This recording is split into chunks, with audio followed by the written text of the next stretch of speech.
Buenos días a todos, bienvenidos ya al último programa de la semana de Junta Médica. Los días viernes ya saben lo que toca, hablamos de la salud mental. Y atención al programa que tenemos preparado el día de hoy, porque hablamos de las adicciones. No solo adicciones a las sustancias químicas, sino a otro tipo de adicciones, como por ejemplo a la comida, a los juegos, ¿no? Vamos a ver realmente qué es lo que lleva a una persona a convertirse en adicta.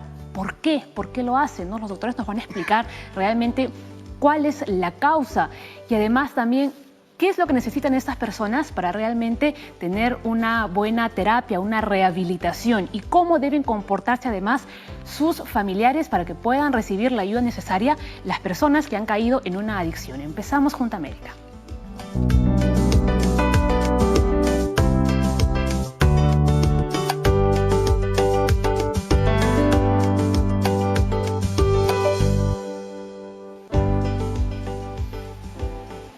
Bien, una de las claves fundamentales, ¿no?, en este tema de la adicción es reconocer, que la persona reconozca que en efecto es adicto a algo. Por eso nuestro hashtag es Soy Adicto A. Con ese hashtag, señores, ustedes pueden enviar sus consultas a las redes sociales, al Facebook y también al Twitter. Y llamando, ya saben, a la línea médica al 619-0670 para que los médicos de la Junta Médica puedan resolver todas sus dudas sobre nuestro tema del día. El doctor Leslie Soto, médico infectólogo e internista, está aquí con nosotros para hablar sobre este tema. Nos acompaña también la doctora Victoria Carlos, psiquiatra y directora ejecutiva del área de adicciones del Instituto Nacional de Salud Mental Honorio Delgado Hideyo Noguchi, y Daniel Dreyfus, psicólogo clínico y además presidente del Centro de Psicoterapia Psicoanalítica de Lima. Pero como en Junta Médica también estamos pendientes de lo que sucede, ¿no?, en la actualidad. Durante toda la semana, doctores, hemos estado hablando de este síndrome del Guillain-Barré, ¿no?, que, bueno, el Ministerio de Salud lanzó esta alerta epidemiológica, ¿no?, a los hospitales para que estén con los ojos bien abiertos. ¿Qué más se sabe? Se sabe, ahora tenemos una palabra clave, ¿no?, en este síndrome, que es el enterovirus. Así es.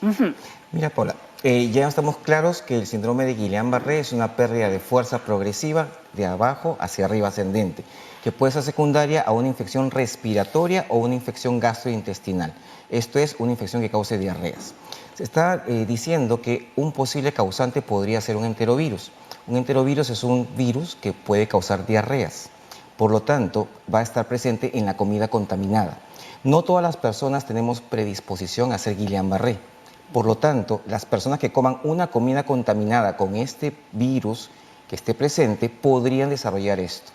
Por eso que están haciendo actualmente un llamado de atención para que mejoren lo que son la parte de lavado de manos, higiene de alimentos, porque tenemos que cocinar bien los alimentos para evitar la contaminación de estos. Claro, entonces, y mucho cuidado con el agua también, ¿no?, el agua contaminada. Así es, con el agua contaminada, y todavía están en estudios para ver otro tipo de posibles causas, de tal manera que evitando adquirir una infección respiratoria o evitando adquirir una infección que me cause diarreas, puedo evitar esa probabilidad en esa zona que aparentemente hay un brote de alguna de estas bacterias. Así es, ¿no? ¿Y cómo lo evitamos? Lo van a ver a continuación, lavándose las manos frecuentemente y de la manera adecuada, ¿no? Evitar comer en lugares de dudosa higiene, ¿no? Y lavar bien, atención, todos los alimentos que usted va a ingerir, las frutas, las verduras. No acumular agua en floreros y maceteros, ¿no? Y también evitar, este consejo, evitar acercarse a personas con infecciones respiratorias. Claro, lo que pasa, Paola, es que si algún virus que cause la infección respiratoria me puede predisponer a hacer Guillain-Barré, por ejemplo, si tú tuvieses, por ejemplo, influenza, hay algunos casos descritos de influenza que han causado Guillain-Barré. Entonces, quizás yo tenga la predisposición. Entonces, si me acerco a ti y tú me contagias a mí la influenza, yo podría hacer Guillain-Barré. Podría desarrollar, claro, ¿no?, esta enfermedad. Por eso es que tenemos que evitar contagiarnos de enfermedades respiratorias y enfermedades gastrointestinales. La mejor higiene, lavado de manos es lo mejor, y cualquier persona que tenga un tipo de debilidad posterior a una infección reciente, acudir a cualquier hospital, que estamos ya preparados para cualquier contingencia que pueda aparecer. Muy bien, ¿no? Y atención, señores, porque estas recomendaciones que ustedes están viendo en la pantalla no es solo para evitar este síndrome, no es solo una recomendación momentánea, es para hacerlo todos los días del año, todos los días de su vida. ¿Sí para o no? todas las enfermedades, simplemente un lavado de manos ayuda a que uno pueda evitar cualquier enfermedad. Muy bien, ya lo sabe, ha quedado claro. Ahora sí, vamos con la información de nuestro tema del día, que son las adicciones. Bien, se considera adicción, ¿no? Cualquier actividad que una persona es incapaz de controlar y que lo lleva a realizar conductas compulsivas que perjudican su salud y además su calidad de vida. El origen de las adicciones son múltiples, aquí lo van a ver, ¿no? Intervienen factores biológicos, genéticos, ambientales y también psicológicos. Las adicciones afectan no solo a la persona que la posee, sino también a todo su entorno, ya sea familiar, social, ¿no? Y a toda la dinámica social que lo rodea. Doctores, vamos a ver el caso que tenemos de adicciones, ¿no? Es una persona que no ha querido revelar su identidad, pero que sí nos cuenta, ¿no?, cómo ha sido ser adicto a los ansiolíticos. Abandoné totalmente a la doctora y me seguía automedicando, o me estaba haciendo ser distinta, ¿no? Vivía como muy depresiva, tenía mucho sueño, mucho cansancio. Hola, tengo 29 años y hace 6 me volví adicta a las pastillas para dormir y a los antidepresivos. Cuando dejé este país, estuve viviendo sola mucho tiempo. Tenía mucha culpa de continuar estudiando algo que no sentía que me gustaba. Dejé de hablar con mi familia, dejé de hablar con mis amigos aquí en Lima. No tenía ningún tipo de cercanía con la gente de allá. Tenía problemas para dormir, pero también habían días en los que quería estar todo el tiempo en mi cama, sin hacer nada. También me sentía como muy mareada, como si estuviese en un sueño, como que no era real lo que estaba viviendo. Pensaba mucho en los problemas de mi familia acá en Lima, no era consciente de lo que estaba viviendo. Bueno, y fui al médico para que me recetara algo por el tema del insomnio que tenía y me recetó unas pastillas para dormir, alprazolam, clonazepam. Digamos que estuve un tiempo tomando las pastillas de acuerdo a la dosis que me mandaba el médico. Luego intenté dejarlas, pero no pude. Abandoné totalmente, digamos, las recomendaciones del doctor y al contrario, iba aumentando la dosis y empecé a volverme dependiente. Llevé un tratamiento con la psiquiatra durante 3 meses. Después abandoné totalmente a la doctora y me seguí automedicando durante 1 año más o menos. Al momento de consumir todas estas pastillas era llegar a un estado neutro en mi vida, no sentir ni tristeza ni alegría, solamente quería vivir en un estado neutral, sin pensar más allá de los problemas ni sentir ningún tipo de emoción. Regresé a mi país. Y bueno, aquí, digamos, encontré un clima inestable emocional dentro de mi familia, ¿no? Entonces decidí que lo mejor era no regresar más, porque además sentía mucha culpa de estudiar algo que no me gustaba. Y fue ahí que mi familia también se dio cuenta que yo tenía un problema de automedicación, ¿no? Porque me veían todo el tiempo consumiendo las pastillas y ellos me veían en un estado como un zombie. Bien, ¿no? Ahí veíamos el caso de esta joven que se había vuelto adicta a los fármacos, ¿no? En un primer momento siguiendo las recomendaciones del médico, pero luego ya llegó a un punto en que decidió automedicarse sola y ahí fue realmente cuando ya perdió el control. A ver, ¿qué opinan ustedes, doctores? Bueno, lo interesante de este testimonio es que nos da una serie de pautas de cuestiones previas. Ella relata de estar en una situación de mucha angustia, mucho estrés a causa de estar realizando una actividad que no sentía compatible con su manera de ser. Esto, y encima que estaba en otro país que no era lejísimos, el de ella, ¿no? Sí, lejos de su entorno familiar regular, lejos de su entorno habitual de movimientos, una serie de situaciones que le creaban muchísimo estrés, muchísima angustia. Y lo que nos relata es algo bastante frecuente. Muchas personas van a un médico y les cuentan los síntomas y el médico rápidamente receta algo directamente hacia el síntoma y efectivamente le calma a la persona. El punto es que esa medicación se transforma entonces en un reemplazo de lo que verdaderamente debería haberse visto. La soledad de esta chica, el tema vocacional de esta chica. Un arma de doble filo. Claro, toda una cuestión que tiene que ver con el sentimiento de estar como abandonado, solo, dejado de lado. Y fíjense qué interesante, y esto lo quiero decir desde el principio, cualquier adicción es una dependencia a. O sea, transformó la soledad en una dependencia hacia el ansiolítico, como si estuviera convocando de alguna manera, por decirlo metafóricamente, a su mami, ¿no? Y ahí está. Claro, rápidamente pasa a la automedicación, porque lamentablemente no es difícil conseguir estas medicinas sin receta médica, a pesar de que debiera, y todo el mundo sabe que tiene que ser con receta médica. Así es. No, vamos a ver, doctores, cuáles son las adicciones de las que vamos a hablar aquí en el programa, porque, atención, hay muchas más. Bueno, vamos primero con el dato. A pesar de sus consecuencias negativas, la adicción se caracteriza por una imperiosa necesidad de practicar una conducta no saludable. Y además, el adicto es consciente de que esta conducta realmente no le está haciendo bien, o no es consciente. Pero tiene una serie de justificaciones para entender lo que nosotros llamamos racionaliza, ¿no? O sea, da explicaciones de por qué hace esto y pasa lo otro. Es consciente de que no lo debiera hacer, pero además lo primero que dice es cuando yo quiera lo dejo. Sí. Lo primero que dice, no, yo lo tengo bajo control. Lo primero, apenas lo deje, ya está, cuando quiera. Pero ¿qué pasa en nuestro cuerpo? Bueno, va a depender de la sustancia, ¿no? Como dice el doctor Dreyfus, las personas, por ejemplo, que consumen marihuana, dicen la marihuana no es mala, la marihuana cuando yo quiera la voy a dejar. Entonces, pero sin embargo, cuando uno comienza a tener dependencia de algo, esto implica que si no lo consumo voy a estar mal, ansioso, quiere decir que ya es una dependencia y esta va a ser siempre mala. Internamente uno busca siempre la excusa. Nosotros tenemos muchos pacientes, por ejemplo, que son adictos a ciertas medicinas para el dolor, pero incluso solamente con ver la medicación ya están bien.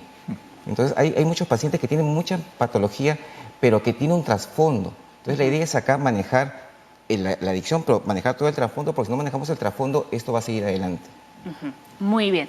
Lo que decía antes, ¿no? Ahí vemos algunas adicciones a las bebidas alcohólicas, el alcoholismo, los estupefacientes, drogadicción, los fármacos, la farmacodependencia, los juegos al azar, ludopatía y el sexo, ¿no? Ninfomanía, satiriasis. ¿No? Son algunas de las adicciones que vamos a tratar aquí en Junta Médica, pero también hay otras, como por ejemplo, doctor, ¿no? La adicción a la comida, lo que yo le estaba preguntando. ¿Una persona se puede convertir en adicto a la comida? Sí, los trastornos de alimentación en general tienen un componente adictivo muy grande. Las anorexias, las bulimias y las personas que llegan a obesidades mórbidas, ¿no es cierto? También puede ser adicción al trabajo. ¿no? Por supuesto, a las compras, claro. Eso, lo que usted me decía, ¿no? Ahora se ha puesto muy de moda eso de ser adictos al gimnasio. Así es. ¿No? De estar con un cuerpo 10 también, ¿no? Las personas empiezan a maquinar ya de todo. Y si no van al gimnasio en la mañana, están mal todo el día. Y entonces ya no ya te sientes mal, ¿no? No desarrollas tus actividades normalmente. Muy bien. Muy bien. Señores, hacemos una pausa en Junta Médica. Volvemos, vamos a explicar todo esto de las adicciones. No se lo pierdan.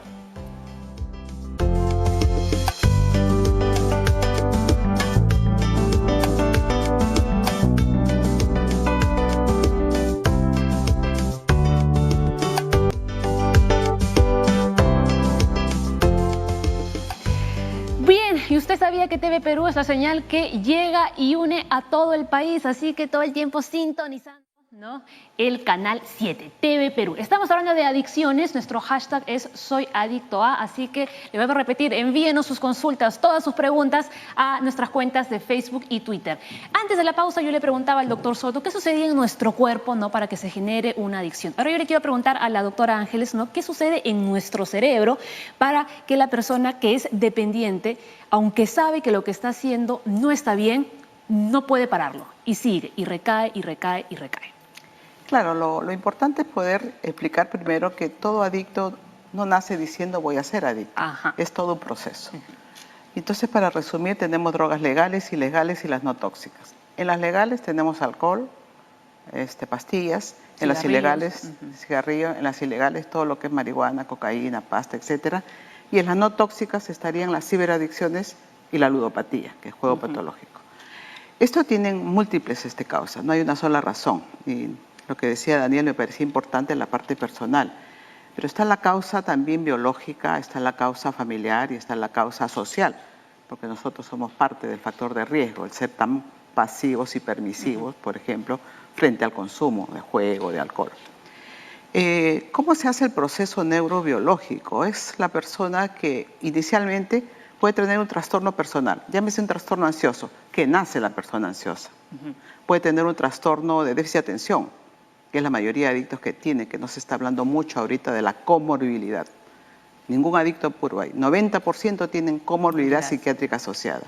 Y entonces, si es un chico ansioso, una dama ansiosa, al inicio, por ejemplo, tiene dificultades para relacionarse, sobre todo la personalidad dependiente o ansiosa. Tiene dificultades para relacionarse, tiene mucha ansiedad, qué sé yo. Y entonces utiliza, por ejemplo, vamos a una fiesta, me relajo con un previo, ¿no? Un trago. Me voy relajada, relajado. Y estoy bien en la fiesta, no necesito tomar más. Pero este efecto relajante hace que yo lo vaya ingresando y procesando a nivel cerebral y me gusta la forma como me estoy conduciendo. A la próxima fiesta igual un trago previo o una lanzadita de marihuana y me voy relajado. Y se va convirtiendo en algo y el habitual. problema es que es un uso, un abuso, hay la automedicación que estaban comentando y luego el proceso de ser un reforzador positivo, porque te relajas, llega un instante, y esa es la parte biológica donde entra pues el neocorte, las amígdalas, pasa a ser el reforzamiento negativo cuando la persona ya está en un proceso de abuso o de dependencia, lo consume para calmar todo el síndrome de abstinencia. Miren cómo pasa de reforzador positivo, de relajarnos, pasa a un reforzador negativo y ahí estamos hablando del cuadro adictivo. ¿No? Un poco para explicar un resumen de cómo ya la persona cuando sigue consumiendo y es un adicto, ya no le calma todo lo positivo que le... Y ahí, doctores, es cuando ya se convierte en una enfermedad. Así es. La adicción es una enfermedad y una enfermedad que tiene tratamiento y está considerada dentro de las enfermedades crónicas, tipo diabetes, tipo hipertensión, tipo asma. ¿Tiene tratamiento? Sí. ¿Pero tienen curación? No la tienen. ¿Sí? Para un poco ir entendiendo, es una enfermedad la adicción.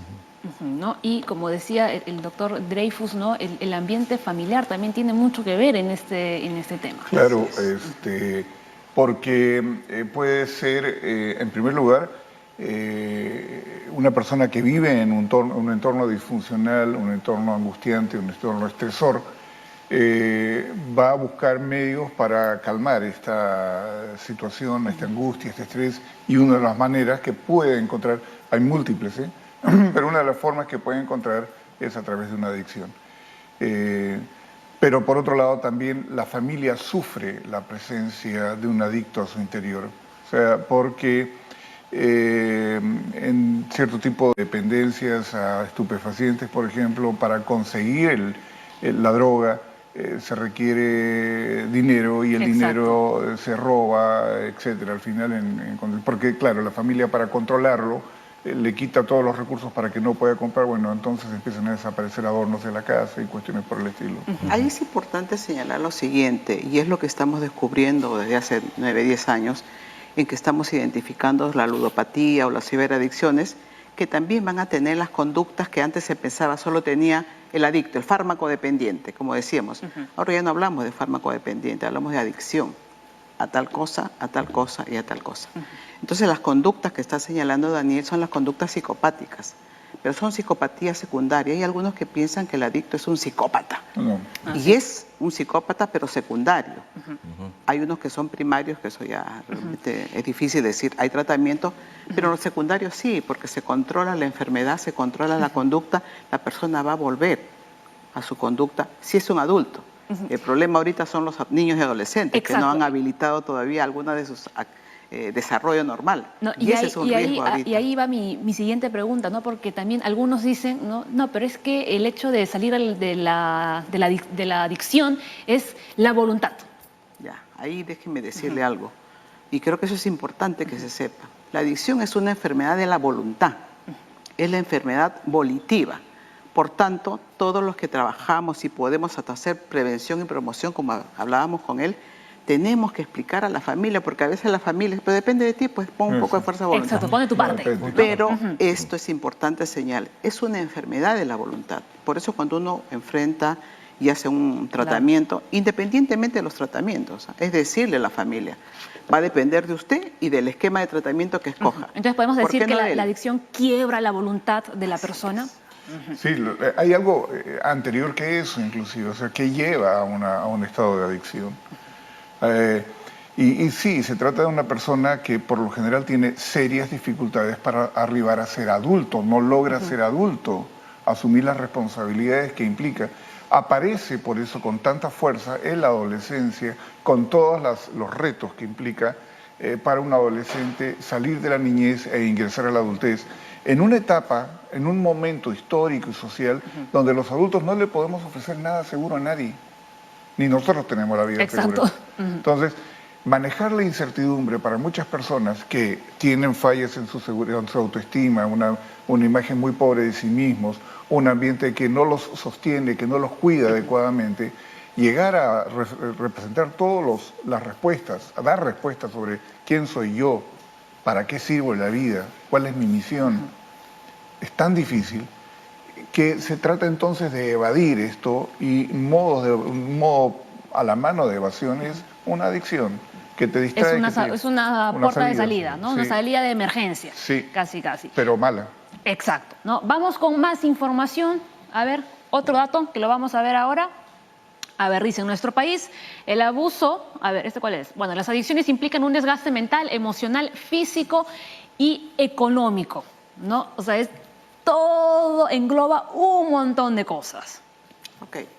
Yo quería, de repente, un ejemplo práctico a lo que decía Daniel.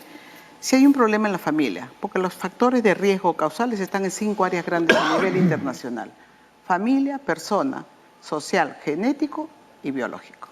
En esas 5 áreas están las causas o factores de riesgo.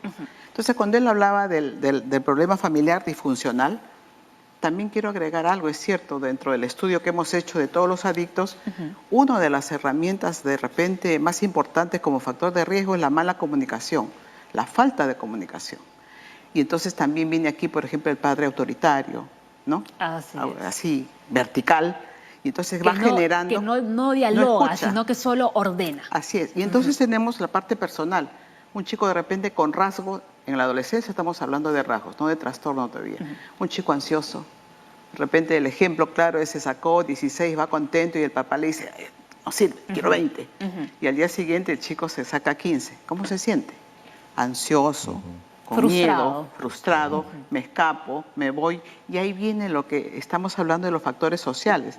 Dice, pero me voy acá. Los chicos ahora menores, lamentablemente, las cabinas de internet tienen el acceso libre para menores y están ingresando a otro tipo de adicciones, ¿no? Que de repente lo comentamos más adelante. Y no pero solo ya tenemos de internet, doctor, en su propia casa también. Así es, porque ahí no hay, ¿cómo se dice?, un control de a qué programas podemos entrar. Exacto, no hay un filtro. Si la computadora la tienen en casa o la laptop la tienen al acceso ¿no? en cualquier momento. Y entonces ahí viene la parte social. Me voy y encuentro una cabina de internet, o encuentro en el parque algunos chicos que están lanzándose con marihuana o están tomando su Coca-Cola con trago.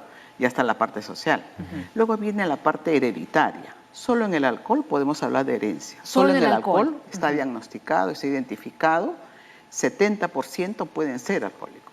Lamentablemente antes se pensaba que padre alcohólico, hijo alcohólico como predictor. Ahora no, los estudios de genetistas, no nuestros, nos demuestran realmente que solo hasta el 70% de hijos tiene riesgo de ser alcohólico. Y luego viene la parte biológica. Y ahí quiero señalar algo importante que creo que la difusión va a hacer que los padres podamos tener en cuenta esto. La parte biológica es el trastorno de déficit de atención. El niño hiperactivo, ¿no? El TDAH. Este es el factor de riesgo y la comorbilidad que estamos encontrando en nuestra población de la institución. Más del 90% tienen H. Y entonces antes se pensaba que el TDAH en un niño, en adolescente, se maduraba o desaparecía. Ahora tenemos TDAH en el adulto y sabemos que llega hasta la tercera edad. Claro, y también se puede dar el caso de que como hubo toda esta corriente de que todo el mundo tenía TDAH, desde muy pequeñitos los empezaban a medicar, y estos chicos cuando ya se convirtieron en jóvenes, en adultos, empezaron a volver dependientes quizás a los fármacos que les daban cuando eran pequeños. Lamentablemente sí, hay una serie de estudios donde se ha tomado además como referencia distintos estudios que se han realizado, que parecen apuntar a que personas, niños y adolescentes que han tenido que consumir estas medicinas que se dan para el déficit de atención tienen una mayor propensión que otros a el consumo de algún tipo de estupefaciente después. pero bueno, son los estudios que se están realizando en una línea diferente, o sea, un poco tratando de que se medique lo menos posible a niños y adolescentes con las medicinas para el déficit de atención. No, Pero hay muy una bien. cosa que quiero aclarar. Es importante señalarlo porque en el adulto que estamos encontrando el déficit de atención, es importante que se haga una evaluación neuropsicológica. Eso no se hacía antes. O sea, simplemente es el niñito que se mueve aquí, que quieren amarrarlo.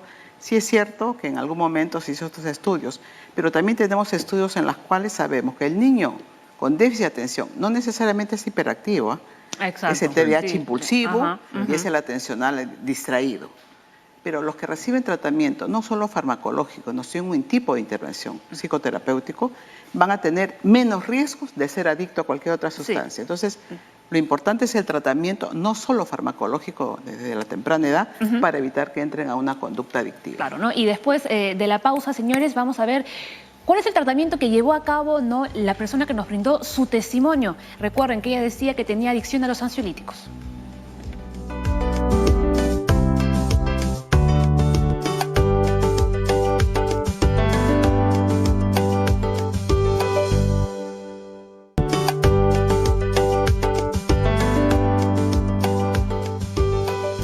Continuamos con el programa. Nuestro tema del día son las adicciones. Nuestro hashtag es Soy Adicto A. Ya lo sabe, envíenos sus consultas y llame al 619-0670. Como ya se había anunciado antes, ahora le presentamos, ¿no?, ¿qué más nos contó, ¿no?, la paciente sobre este tema de adicciones a los ansiolíticos?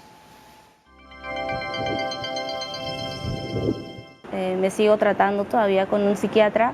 Mi familia me apoya muchísimo y a pesar de las crisis que he tenido, he incorporado a mi vida cosas que antes creía que no eran tan importantes. Por ejemplo, el consumo de azúcar, ¿no? Hacer ejercicio, he dejado de tomar bebidas alcohólicas. Eso acompañado de una buena alimentación y por supuesto, del apoyo y del acompañamiento de mis seres queridos. Me siento mucho más tranquila habiendo incorporado esto. Realmente no sé si funciona o no, pero ya no tengo estas crisis o estos picos emocionales como antes sí ocurría todo el tiempo en mi vida. Mi principal recomendación sería que busquen ayuda a un especialista siempre y con ello a su familia, a sus seres queridos. Otra recomendación sería que no se automediquen, ¿no? Que hay que seguir siempre lo que el médico nos manda al pie de la letra, sin exagerar, porque uno nunca sabe cuándo este tipo de situaciones se nos puede escapar de las manos por buscar nuestra mejoría, entre comillas. Muy bien, hemos estado hablando, ¿no?, una parte sobre el alcohol. Ahora vamos a ver adicción, por ejemplo, a los juegos, ¿no?, a la ludopatía. Vamos con el siguiente dato. En los ludópatas suelen ser frecuentes los pensamientos distorsionados, como el optimismo irracional y el pensamiento supersticioso, ¿no?, de que si perdimos ahora, en la siguiente sí ganamos como sea, ¿no? Y seguimos perdiendo. Y O al seguimos... revés. O al revés. O al revés también, Entras ¿no? por primera vez y te Y ganas ganaste. 1000 soles Ajá. y agarras los 1000 soles y dices, ahora lo quintuplico. Así ¿No? es. Es el pensamiento irracional. Pero es la persona que tiene la tendencia, ojo, también tenemos que hablar de la vulnerabilidad que podamos tener. Pueden haber 5 chicos que viajaron de viaje de promoción y de repente fumaron marihuana o jalaron coca. Los 5 no van a volverse adictos y hay Eso que es tener verdad. en cuenta la vulnerabilidad o la tendencia que puede tener cada persona. Porque hablando de familia, y también en los estudios que tenemos del instituto, familia bien conservada, bien unida, también puede haber un adicto. Ojo por los otros factores, ¿no? Quería un poco ver ese aspecto. Y en esto de la ludopatía, tenemos que centrarnos en que es, por ejemplo, la carrera hípica, la apuesta de gallos, la apuesta de pelea de toros. Y el hecho de que encontremos casi cada casino, ¿no? No, perdón, pero eso estamos hablando en el aspecto de no solamente es el tragamonedas o el casino, porque ahora hay menos casinos, o sea, lo que más hay tragamonedas. Es difícil tener y acceder a tener el diagnóstico o el nivel de casinos, son muy pocos. Pero también no olvidemos que en ludopatía, y eso lo tenemos desde Dostoyevsky, cuántos siglos atrás, fue el primer ludópata y él en su libro lo dice, y eso es importante decirlo porque a veces no pensamos en el que juega en la hípica, Una vez viajé, hablaba con Daniel de la promoción que hacemos de prevención de juegos de maquinitas chinas en los chicos. Y había un profesor, ¿no?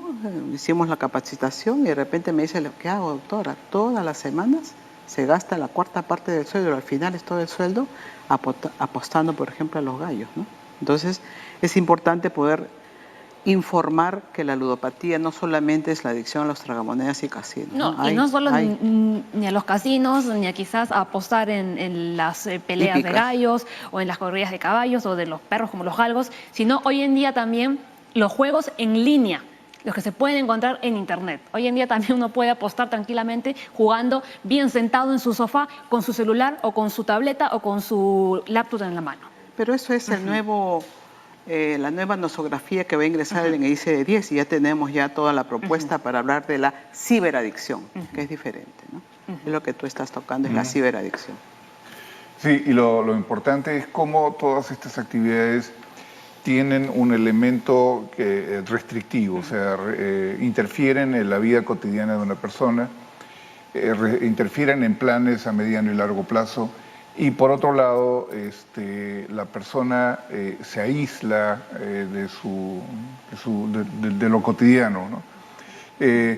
Todas estas cosas hablan de temas de fondo que hay que poder abordarlas. ¿Por qué una persona necesita evadir la vida? ¿Por qué no se siente con la tranquilidad suficiente como para poder enfrentarse a los retos cotidianos? ¿Por qué tiene que encontrar estas maneras de alguna manera, retar el destino, la ludopatía, ¿no?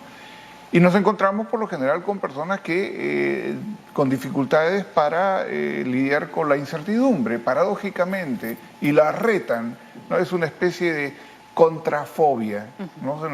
Una fobia al futuro, un miedo al futuro. Bueno, lo reto apostando y las cosas van a ser así, una necesidad de control. Se habló en ese slide que se presentó de ese control mágico, es un pensamiento mágico omnipotente y se está con cábalas constantemente, no, si cruzo, si alcanzo a pasar en verde el semáforo me va a pasar tal cosa. Y todo mucha el mundo, superstición de por medio pero también, muchísima, ¿no? ¿no? El guairurito que tienes en la billetera y a ver quién no tiene algún tipo de cábala de alguna clase. Exacto. Estas personas lo tienen particularmente agudizado porque necesitan controlar el futuro de alguna forma que les resulta angustiante. Eso sí hemos escuchado, ¿no? Se van quizás a algún lado, no, voy a llevar mi amuleto de la buena suerte porque eso me va a ayudar, ¿no? De todas maneras, ¿no es cierto? No. Doctor Soto, a ver. Sí, algo que vemos mucho son personas que ya han hecho como costumbre ese tipo de eventos, ¿no? Hay personas que los días sábados, por más que le inviten a cualquier lugar, una cosa muy familiar, se va a los caballos, no puede evitar ir al caballo, su vida está en esas 2 horas o 3 horas en esa parte. Entonces la vida familiar como que se altera un poco, pero que, como dice Daniel, pues haya un trasfondo. Pero si, por ejemplo, esa persona solo lo hace un domingo, ¿no? Se va al hipódromo, ¿eso está considerado como...? Pero también sería, perdón, que todos los fines de semana o cada 15 días fume pasta. A lo mismo, entonces, estamos hablando de lo mismo. Claro. Porque el daño de las adicciones en general, toditas, el daño va a ser personal, familiar, económico, social y después nuestro propio Perú. Ahora, Entonces, eso que tú estás planteando de que se va un ratito, un día, es una manera de controlar la adicción, digamos. Porque mucha gente dice, no, es que yo mi costumbre de hace muchísimos años es que los domingos yo me encuentro con mis amigos, ¿no? Y estoy en el hipódromo, ¿no? Y vemos la carrera de caballos. Las explicaciones que quieras. Por eso digo, eso también es una adicción, ¿ya? Perdón, Por así eso. se empieza. ¿Cómo se empieza el alcoholismo? Claro. No se empieza a diario. Es hoy, cada semana, cada 15 días, cada Claro, mes. no, pero una persona que ya lleva 30 años solamente yendo los domingos sus 2 horas o sus 3 horas al hipódromo. La idea sería preguntarle y que no es que aumente si con el paso del tiempo. 2 meses sin jugar. Eso.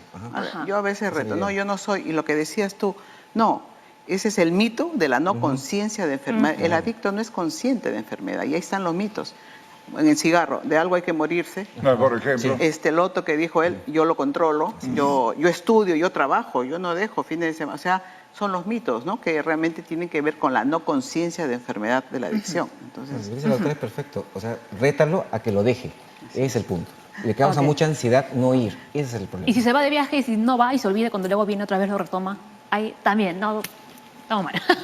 Bien, vamos con la pregunta de Carmen. Dice, buenos días. Un paciente con un trastorno mental que toma medicación y al faltarle experimenta temblores, vómitos, angustia y ataques de ansiedad, ¿es porque se ha vuelto adicto a estas medicinas y ya no podrá vivir sin ellas? No, yo creo que es importante señalar lo siguiente. Hablé de la comorbilidad y puede haber adictos que tienen, por ejemplo, el cuadro esquizofrénico y ahí hay que ver cómo fue el inicio. ¿Fue la causa, consecuencia o fue al revés o son enfermedades paralelas? Por ejemplo, puede haber alguien que tiene un maltrato psicológico con su familia y puede ser ese el desencadenante de su adicción a ciertas cosas. Pero en el caso de la esquizofrenia, por ejemplo, tiene que recibir tratamiento farmacológico por el cuadro mental que tiene la persona. Y si le cortas, de repente vienen las delusiones, las alucinaciones, las paranoias, las ideas de daño, las ideas de referencia. Entonces es diferente el retiro de medicación en pacientes esquizofrénicos aun cuando tengan asociado una adicción.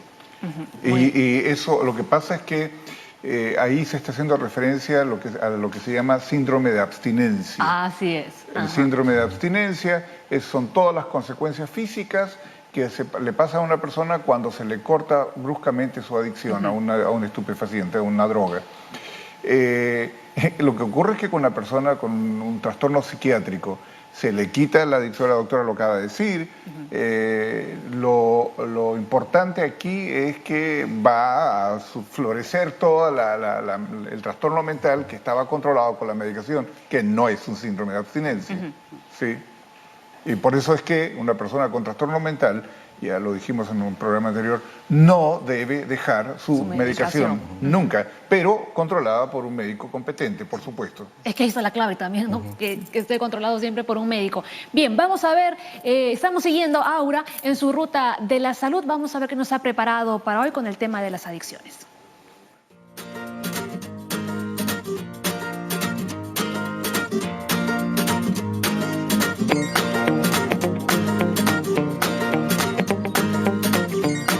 Hola, esta ruta de la salud nos ha traído al Instituto Nacional de Salud Mental Honorario Delgado Noguchi para abordar el tema de las adicciones. Estamos con la doctora Victoria Ángeles. Doctora, cuéntenos por favor, ¿qué adicciones se tratan aquí en el instituto? Bueno, acá en la institución tocamos todas las adicciones, ya sea con drogas legales, con drogas ilegales o con drogas no tóxicas, que serían todo lo que es juego patológico o ciberadicción. O sea, no hay ninguna adicción que no se toque en esta área. Bien, ¿y cómo se desarrollan las terapias y diversas actividades para los pacientes? Bueno, acá la institución tiene 3 sistemas o 3 programas. Este es un programa, es el programa del modelo biopsicosocial. Trabajamos con familia y con pacientes en una equidad, digamos, 50-50. Y una de las fortalezas que tiene este programa es trabajar precisamente con familia y con pacientes de la misma forma, ¿no? Bien, ¿y qué otras especialidades se integran dentro del tratamiento o terapia? Acá tenemos un equipo multidisciplinario y déjeme decirle que el abordaje en esta experiencia que tengo de casi 30 años no es solamente el psiquiatra, es un equipo y que debe estar el psicólogo, tenemos psicólogo. Debe tener un grupo de enfermería, debe tener un grupo de servicio social.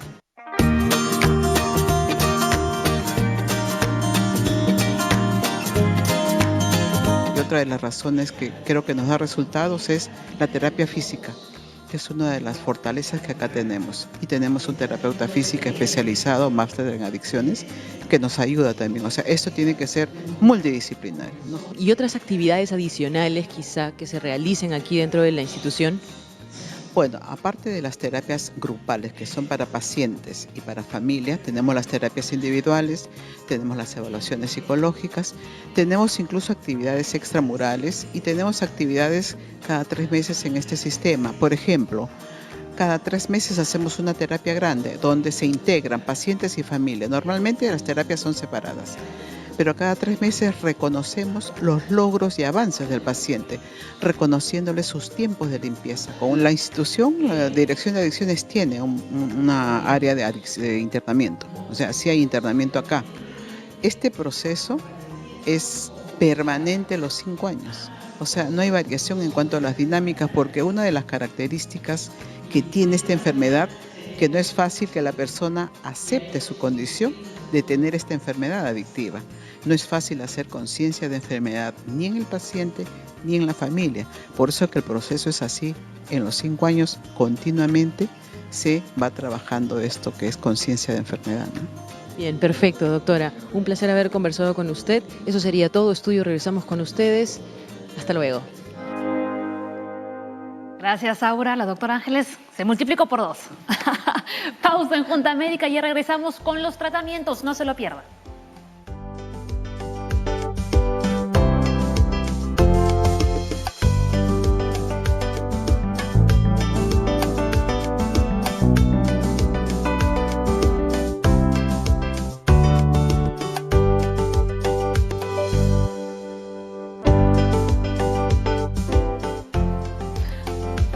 Nos vamos de inmediato con una llamada telefónica. Elizabeth Fernández desde La Victoria. Hola Elizabeth, buenos días. Te escucha la Junta Médica. Muy buenos días, mis felicitaciones por el programa. Doctores, deseo por favor que me orienten. Yo tengo más de 10 años tomando pastillas para dormir, como es el alprazolam. Diferente, falleció mi esposo, no he podido dormir. Tengo más de 10 años, deseo por favor, yo misma me quité las pastillas para dormir y me dio como una especie de paranoia. Yo me fui donde los doctores, al psiquiatra, que es el que receta las pastillas, y me dijo le dije, doctor, ya no deseo tomar, mire, yo he dejado de tomar, pero ¿por qué usted se ha dejado misma? Doctor, me dio como una especie de paranoia, me quise matar, veía figuras, veía cosas, 5 días dejé de tomarlas y no he dormido esos 5 días, doctor. El doctor me ha recetado, aparte de esos antidepresivos, y aparte me ha recetado el clonazepam, algo más fuerte.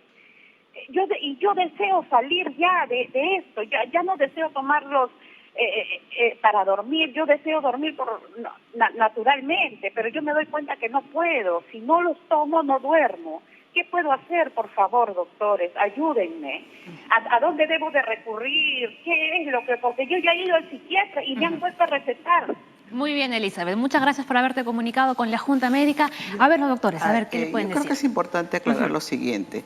Los ansiolíticos y los hipnóticos, que son benzodiazepinas, el riesgo, lamentablemente, es que la persona haga una dependencia.